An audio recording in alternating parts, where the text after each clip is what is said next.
Olá, aqui é a teacher Amanda Pedroso e se você não me conhece, eu tenho a página Inglês com Música no Instagram e no TikTok, onde eu ensino com várias dicas de inglês com música a como chegar na fluência, que foi o modo como eu consegui também chegar à fluência. E acredito que você vai tirar muito proveito se seguir a minha página e aplicar as dicas nos seus estudos.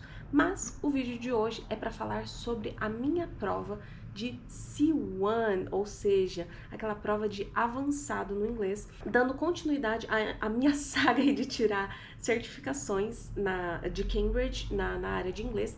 E hoje eu vou explicar um pouquinho para vocês como foi o meu processo em relação a isso. E também estou deixando aqui os meus contatos para que, se você quiser ser treinado por mim, para que, se você quiser, inclusive, ter aulas particulares comigo, independente de serem direcionadas para certificações e provas, ou não serem aulas particulares comuns, você pode entrar em contato comigo e a gente vai conversar um pouquinho mais sobre os seus objetivos. Dito isso, eu vou ficar olhando pra cá porque eu tenho várias coisas que eu quero abordar nesse vídeo e eu não quero esquecer e eu as anotei aqui. Então, se eu estiver olhando pra cá, por favor, desconsidere, porque eu tenho que lembrar de todas as informações que eu quero passar nesse vídeo. Não esqueça de se inscrever e bora lá!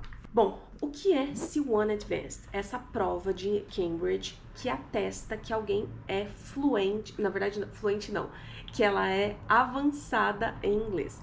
Bom, a gente tem uma série de níveis dentro do inglês e dentro de outras línguas, e a gente tem uma tabela chamada uma tabela comum de níveis de inglês ou níveis de língua, que é fornecida pelo...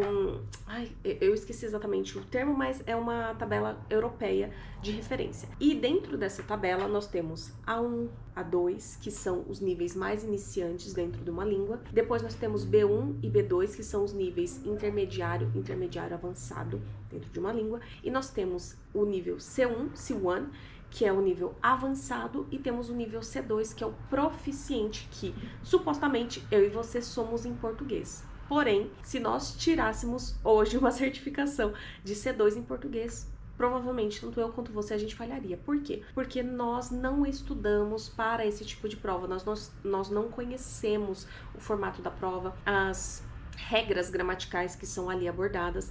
Então, provavelmente, nem eu nem você que saímos da barriga da nossa mãe falando português, a gente seria proficiente na nossa própria língua. E essas provas, elas são feitas para quem quer, de fato, provar alguma coisa para alguma instituição ou até mesmo para um empregador. Então, vamos dizer que você quer entrar numa universidade. Provavelmente, o que vai ser exigido é o nível C1 Advanced, ou seja, o nível que eu tirei para essa prova. E essa prova vai atestar, até porque ela não expira, o que é muito bom, que você é de fato uma pessoa que está nesse nível na língua, certo? Como vocês já sabem, ou não, eu tô deixando aqui no card, aqui também na descrição do vídeo, eu já tirei a prova B2, que significa Upper Intermediate, ou seja, é um intermediário com um pezinho ali no avançado.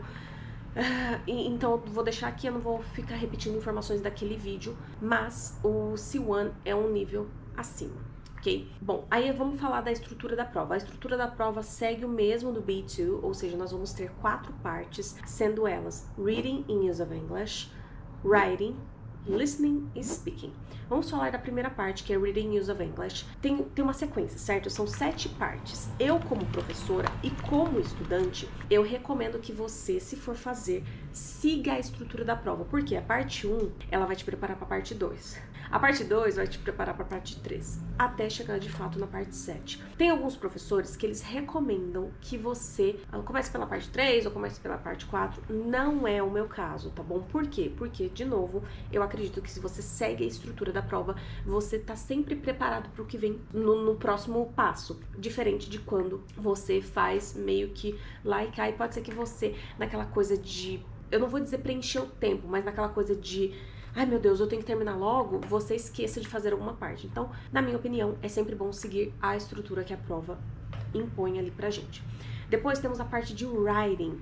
E a parte de writing, como aqueles que assistiram meu vídeo de B2 sabem, era uma parte que me preocupava bastante. E aí eu foquei bastante nessa prova, nessa parte durante o ano de 2025, porque eu queria ser melhor, eu queria estar melhor nesta parte, justamente porque escrever é difícil em qualquer língua, seja na minha materna, seja na minha segunda, terceira, quarta língua, e eu acredito que esse é um desafio para a maioria das pessoas.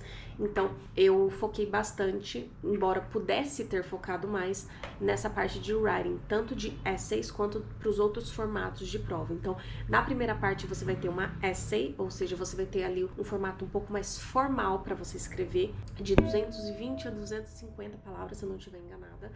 E a segunda parte também é a mesma quantidade de palavras, porém num outro formato. E aí você escolhe o formato. A minha era letter, review, article ou report, alguma coisa assim, eu não vou lembrar exatamente todas, é muita coisa pra gente lembrar, afinal eu tirei minha prova em dezembro, foi dia 13 de dezembro de 2025, então eu não vou lembrar tudo, até porque agora já é abril, então eu não vou lembrar de tudo, mas foi mais ou menos esses os formatos que me foram oferecidos na segunda parte da prova, certo? No caso de writing. Depois temos listening, e aí eu tirei essa prova aqui em Sorocaba. E eu gostei bastante porque, obviamente, eu não tenho que me deslocar para São Paulo, que é mais um gasto, e eu também, por ser mãe de uma criança pequena, não quero ficar tão longe do meu filho, também não quero dar esse trabalho para outras pessoas que viriam ali a cuidar dele. Então, para mim foi muito bom. Eu tirei na escola Dialeto e a escola deu todo o suporte, inclusive ao longo do ano eles fornecem vários mock tests, vários simulados para que você possa ver como você está indo ali na prova. E na parte de listening, eles colocam speakers pra gente. Isso eu tô falando na escola Dialeto, certo? E neste dia estava chovendo muito, tá? Então a qualidade do speaker era muito boa, mas a chuva acabou atrapalhando um pouquinho nessa parte e depois eu comento um pouquinho mais sobre isso, um pouco mais profundamente, tá? E por último, vamos ter a parte de speaking, que é a parte que nós, teachers, a gente acaba aí decolando justamente por ser uma parte na qual a gente pratica muito, a gente pratica isso todos os dias, porque nós damos aula, então é uma coisa natural pra gente tirarmos uma nota muito melhor nessa prova. Talvez para os alunos nem tanto, mas para nós que somos teachers, acaba sendo um pouquinho mais fácil essa prova, nessa parte especificamente falando, porque você tem eu vou dizer aquela malemolência ali para mostrar que você sabe, que você domina realmente o inglês. Então são essas 4 partes, tá? Depois a gente vai passar para quanto custa. Eu paguei 1.700 aqui na cidade de Sorocaba, como eu falei, tirei na escola Dialeto, não fiz a preparação com eles, mas eu fiz por intermédio deles. Se eu não estou enganada, eu comecei a pagar em abril e foram 5 ou 6 parcelas. Tá? Aí eu não lembro, 5 ou 6 parcelas de 286, alguma coisa assim. Então eles facilitam bastante essa questão, tá? Então esse foi o valor em 2025. Eu não sei quais são os valores no dia que você tá assistindo esse vídeo, mas para 2025 foi esse o valor. E depois, como estudar? Aqui que é a parte que eu queria entrar. Amanda, tenho um filho pequeno, tenho família, eu estudo, trabalho, sou dona de casa, eu também sou produtora de conteúdo, então são muitos pratos aí para equilibrar. Eu comecei a me preparar em abril de 2025, sabendo que minha prova seria dia 13 de dezembro de 2025. E por que eu fiz isso? Pra que tanto tempo? Precisa de tanto tempo assim? Não, mas pra minha realidade, equilibrando tantos pratos assim, eu precisava de bastante tempo, até porque todos os meus finais de semana, nenhum foi direcionado para estudo. Todos foram focados na minha família, em cuidar dela, em cuidar da minha casa, em cuidar dos meus filhos. E embora eu tenha o meu marido que obviamente participa de tudo isso, a mãe é mãe, né? Então a gente acaba querendo estar perto dos nossos filhos. E nesse meio tempo eu também fiquei grávida. Então veio mais um fator aí nos quais eu não pude me dedicar durante os finais de semana e talvez seja um fator que seja vantagem para você. Então se você não tem todos esses pratos aí para equilibrar ao mesmo tempo, você não precisa desse tempo longo de preparação. Talvez 4, 5, 6 meses de preparação de prova sejam mais do que suficientes para você. Agora, se você é como eu, que trabalha, estuda, tem família, você vai precisar pensar nesse tempo de forma mais inteligente, ou seja, não é porque você quer que você pode, não é porque você tem um final de semana que você necessariamente vai dedicá-lo aos estudos, como foi o meu caso. Então, eu estudei pelos livros que eu estou deixando aqui. Também usei muito um simulado que foi maravilhoso, que o professor Guilherme do Two Teachers Hub me forneceu. Estou deixando a capa dele aqui também. E também usei um aplicativo chamado English C1 Advanced. E eu comprei, se eu não me engano, a versão paga dele R$150, que valeu muito a pena e Se você é como eu, que treina alunos para provas de Cambridge, vale muito a pena comprar, porque você pode recomendar este tipo de aplicativo para os seus alunos, e sim, eu acho que vale bastante a pena. Acho que eles são bem fidedignos à prova em si, né? No caso de C1 aqui. Acho que vale sim o investimento. Principalmente se você também gosta de estudar em locais alternativos e não tem tanto acesso a um livro, ou mesmo ficar carregando tablet pra cima e pra baixo, vale bastante a pena. Onde eu acho esses livros? Gente, nós estamos em 2026, era da inteligência artificial. Se eu conseguir achar, vocês também conseguem. Porque se você é uma pessoa de nível C1, é esperado que você corra atrás das coisas. É esperado que você vá atrás dos seus objetivos. Então, assim, se eu conseguir achar esses livros, se eu conseguir achar PDF para esses simulados que eu estou deixando a capa deles aqui, você também consegue. Então, né, vamos ter noção, porque se a gente fica divulgando link às vezes aqui, pode ser que o YouTube venha a barrar no meu vídeo, e não é isso que eu quero, tá bom? Eu já estou dando a capa do livro, já estou dando a capa do simulado que eu usei, já estou falando do aplicativo. Peço que vocês agora, né, corram aí com as suas próprias pernas, assim como eu fiz. E como que eu dividi os meus estudos? Eu comecei focando em writing, porque essa era a minha principal fraqueza. Então eu contratei uma professora, a professora Emma, inclusive estou deixando o e-mail dela aqui para que vocês também possam ter acesso a ela, e eu também faço esse tipo de serviço que ela faz. Mas se você quiser ter acesso a ela, você tá com o e-mail dela aqui, fale que você veio por mim para que ela saiba da onde você veio, e também o seu objetivo em relação ao inglês. Mas eu também forneço esse tipo de trabalho, que é o de corrigir textos em nível C1 e de orientar os alunos. Como eu fiz com ela? Eu acredito que a gente combinou 15 libras e não tinha número de correções por tipo de texto. Então, por exemplo, eu combinei com ela que eu ia fazer uma essay. Aquela essay, ela poderia ter quantas revisões fossem necessárias. É claro que a gente, como aluno, não quer ter muita revisão, a gente já quer acertar logo de primeira, mas é claro que até você acertar o passo, você precisa ali ter várias revisões. Então, eu pagava para ela 15 libras e eu tinha acesso a quantas revisões, quantos feedbacks eram necessários para que eu atingisse de fato um nível satisfatório ali para ela, que ela falasse, ah, ok, tá bem bacana essa redação aqui, essa essay. Aí tá bom, vamos dizer que eu terminei a minha essay. Agora eu vou praticar report. Report era outro pagamento de 15 libras, quantas correções fossem necessárias, ok? Então, a gente foi trabalhando assim ao longo do ano e eu não me dediquei tanto quanto eu poderia, por causa dos finais de semana, como eu mencionei, também porque eu trabalho no período da tarde e da noite, e também porque eu parei em setembro de praticar. Então, de abril a setembro, sim, eu pratiquei bastante writing, no entanto, poderia ter praticado muito mais. Mas eu posso dizer que eu fiz uma caminhada muito boa com ela e eu sinto que eu dei o meu melhor dentro daquele tempo, dentro daquilo que eu tinha pra oferecer. E depois a gente vai falar sobre a minha nota, tá? Também, só pra você ver aí de fato que eu não tô só falando. Mas já deixei o e-mail dela aí e o meu telefone também estão aqui para que, se você queira me contratar apenas para a correção de textos, eu também estou disponível e a gente pode sim combinar mais ou menos nesse mesmo molde de quantas correções forem para um estilo de texto e não para todos, ok? Então,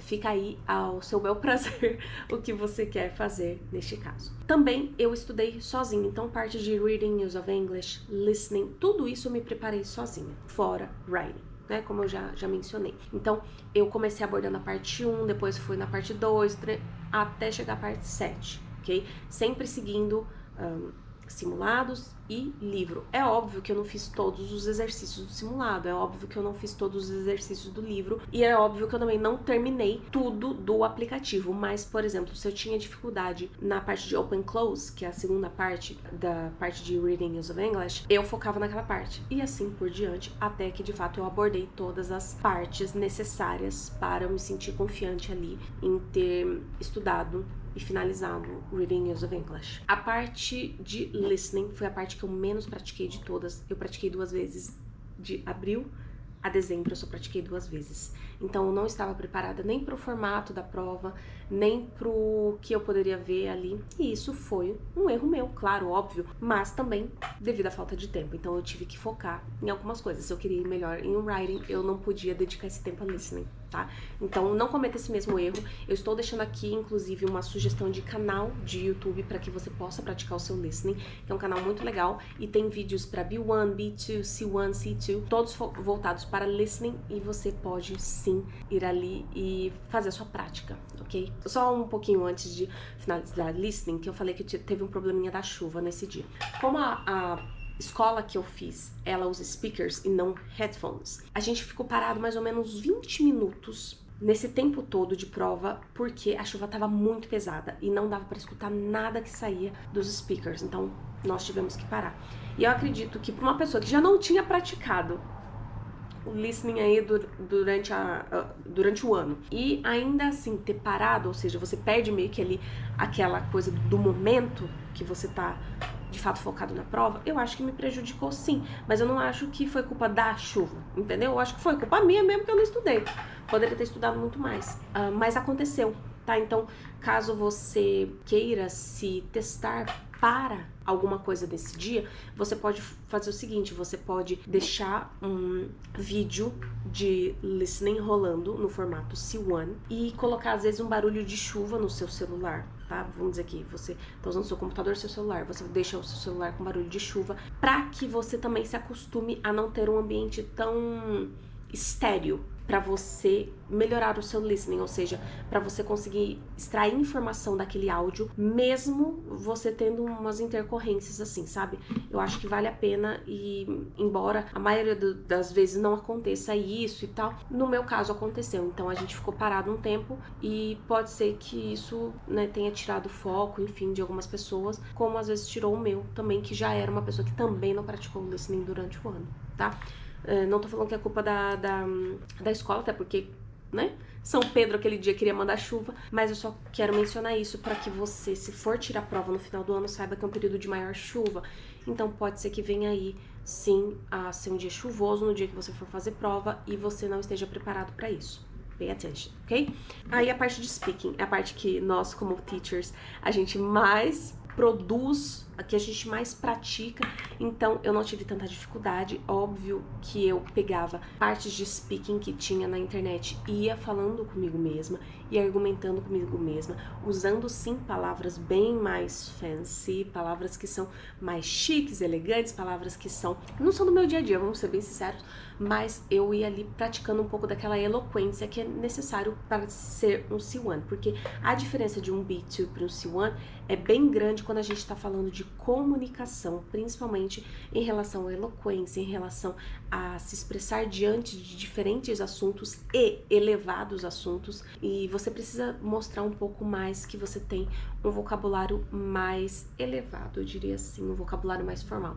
Então, nessa parte aí, eu também tive um bom companheiro, porque ele também era professor de inglês, então a gente conseguiu aí subir a régua, subir o nível da nossa conversa, usando palavras mais chiques, elegantes, como therefore, moreover, eloquently, ou seja, até outros advérbios que a gente não usa tanto no nosso dia a dia, e obviamente isso se reflete numa nota mais positiva quando a gente está falando de speaking, ok? Aí vamos falar sobre a minha experiência e a minha nota. Eu vou abrir aqui a minha nota, está aparecendo aí minha nota para você, como você tá vendo aí, tem as minhas informações. Eu tirei essa prova, eu fiz essa prova dia 13 de dezembro de 2025 e eu tirei grade C. Para quem não sabe, nós temos grade A, grade B e grade C. O que cada uma quer dizer? Se eu tivesse tirado a nota A, grade A, eu estaria automaticamente classificada como C2.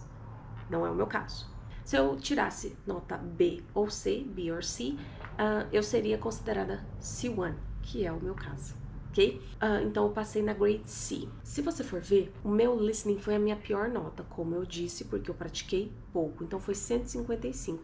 Eu me encalacrei toda na última parte. Inclusive, falo pra você, foque bastante na última parte, porque como são vários speakers, você pode meio que confundir um com o outro. Ai, menina, eu me encalacrei toda. Já tenho que falar pra você, tá? Então foi minha pior nota quando se trata aí da prova. Depois, nós fomos para Reading, eu tirei 180, que é o mínimo, né, pra você ser C1. Depois fomos pra Use of English, que foi 187. Foi também aí uma nota ali que tá classificado como C1, tá? Então foi uma nota ok, porque de fato eu pratiquei, de fato eu estudei isso aí.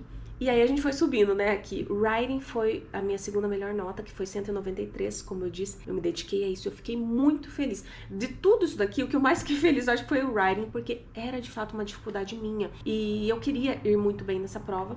E aí é considerada uma Grade B, né, no caso aí. E eu fiquei muito feliz, porque, gente, escrever em nível C1, numa língua que não é sua, puxa vida. Então essa nota me deixou imensamente feliz. E aí temos Speaking, que é meio que sem surpresa pra mim, assim como quando eu tirei a minha prova B2, eu na parte de Speaking deu como C1. Hoje, tirando, né, aí o meu Speaking, eu estou classificada como C2. O que é explicado pela minha profissão.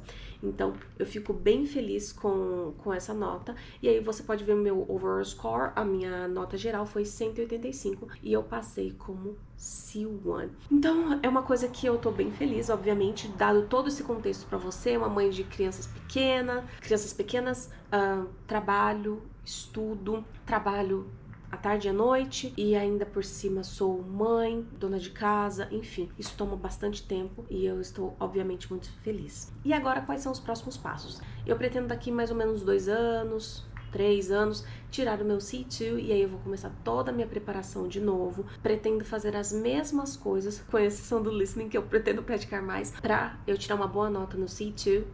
Quero sim tirar uma melhor nota no listening, quero sim tirar uma melhor nota no reading, no use of English, quero tirar, obviamente, melhores notas, mas o speaking é uma coisa que eu não me preocupo muito, porque sei que vou dar conta, sei que é uma coisa que eu pratico mais, então acaba que é uma parte que eu relaxo um pouco. Então esse é o meu primeiro passo, mas também eu tenho que ter em conta que é uma prova cara, então daqui uns 2, 3 anos deve bater na casa dos R$2.000, então obviamente eu quero me preparar, eu quero levar a sério. Pra finalizar aqui o vídeo, que acabou a bateria da câmera, sim, então eu tenho intenção de tirar o C2, mas é uma prova cara, uma prova que eu quero me preparar. Quero levar mais ou menos o mesmo tempo, então de abril a dezembro, quero levar mais ou menos essa quantidade de meses, porque sei que a minha rotina com 2 crianças será ainda mais pesada, mas pretendo sim. E obviamente quando eu tirar, eu vou vir fazer vídeos pra vocês, explicando como foi o meu processo, explicando quanto eu paguei, igual eu fiz pra esse vídeo. Se vocês tiverem dúvidas, se vocês quiserem entrar em contato comigo, vocês têm os meus contatos, tá passando por aqui. As minhas redes sociais também